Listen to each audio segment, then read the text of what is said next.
Estamos en 1948. Con el fin de la Segunda Guerra Mundial había terminado el pacto antifascista contra Hitler, esa especie de romance entre Estados Unidos y la Unión Soviética que permitió en América Latina el desarrollo de tendencias progresistas, partidos, sindicatos. Pero ahora Washington inauguraba la Guerra Fría con una campaña anticomunista continental, una de cuyas medidas fue convocar la 9ª Conferencia de Cancilleres a celebrarse en Bogotá en abril del 48, con el fin de crear, como en efecto se creó, la Organización de Estados Americanos, la OEA. En Cuba, viendo venir esto, un joven estudiante de Derecho llamado Fidel Castro aprovechó la presencia en La Habana de unos estudiantes argentinos y les propuso pedirle a Perón el dinero necesario para convocar un congreso de estudiantes latinoamericanos en Bogotá y denunciar la Conferencia Panamericana. Ese congreso también protestaría contra la ocupación británica de las Malvinas. Perón aceptó, aportó el dinero y el congreso estudiantil fue convocado. Mientras tanto, en Colombia, Jorge Eliezer Gaitán es el gran líder del pueblo y el futuro candidato ganador a la presidencia de la República. Yo no soy yo personalmente, yo soy un pueblo que me sigue, porque se sigue a sí mismo cuando me sigue a mí por lo interpretado. Es un fenómeno político. Eso preocupaba a la oligarquía y a los partidos tradicionales, secretamente de acuerdo contra ese hombre que decía: el hambre no es ni conservadora ni liberal.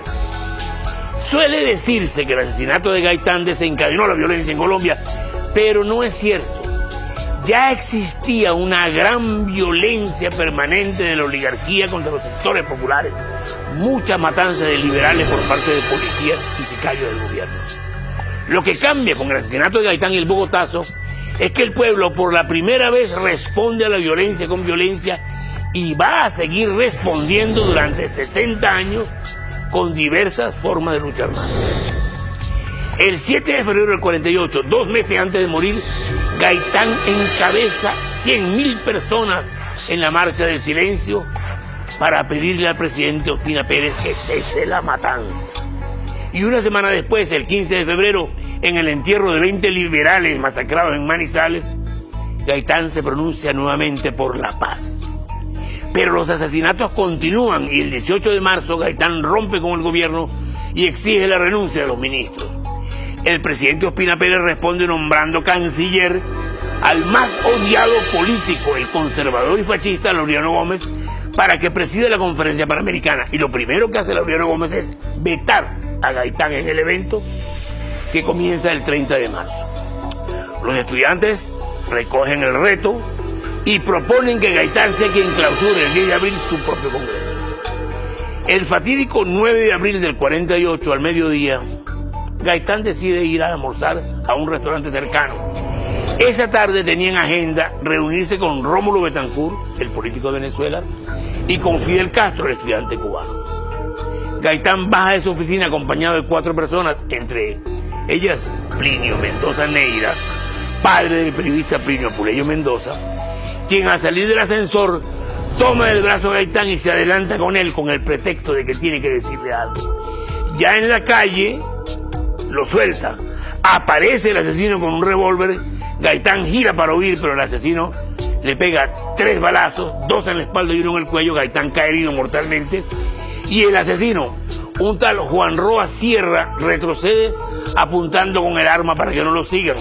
Sin embargo, unos metros más allá se deja desarmar mansamente por el detective Pedro Emilio Potes, quien se lo entrega a 2 policías para que se lo lleven detenido y extrañamente desaparece. Juan Roa Sierra era un esquizofrénico de tendencias fascistas que se creía la reencarnación del general Santander. El día anterior al asesinato, Roa Sierra, que era un pobre, había exhibido una gran suma de dinero con la cual, entre otras cosas, compró el arma homicida. Mientras Gaitán, agonizante, es llevado a una clínica, los policías que llevan a Roa Roja son rodeados por una multitud que, según relata García Márquez, testigo presencial, es agitada por un señor comillas, vestido de gran clase, una piel de alabastro y un control milimétrico de sus actos, que dice que hay que matar al asesino. Rodeados y amenazados, los policías se refugian en una barbería.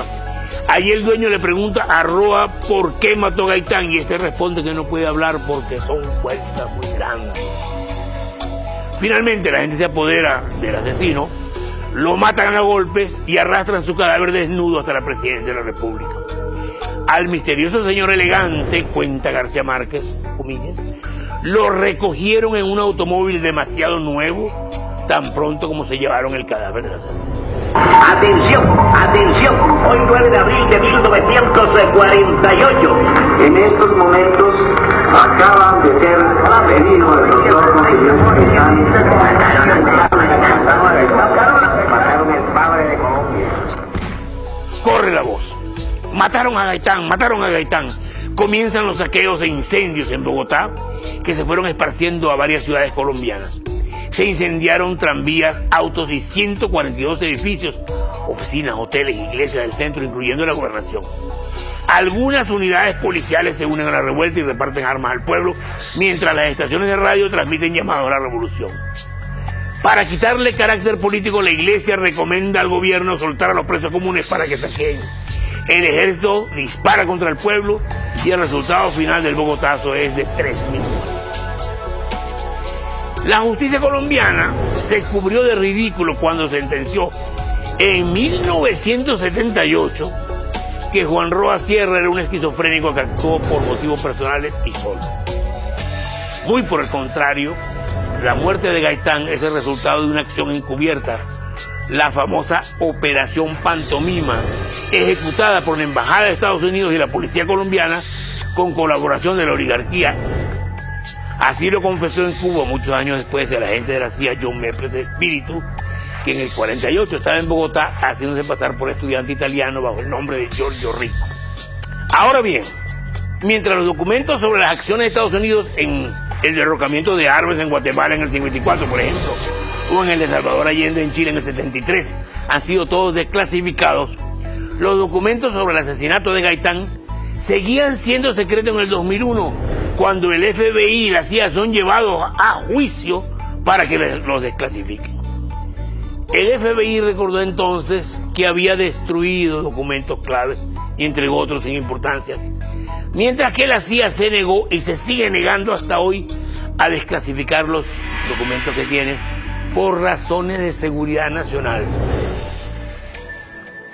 Y los papeles que quedaron en Colombia fueron finalmente destruidos. ¿Por orden de quién? Por orden de Álvaro Uribe Vélez.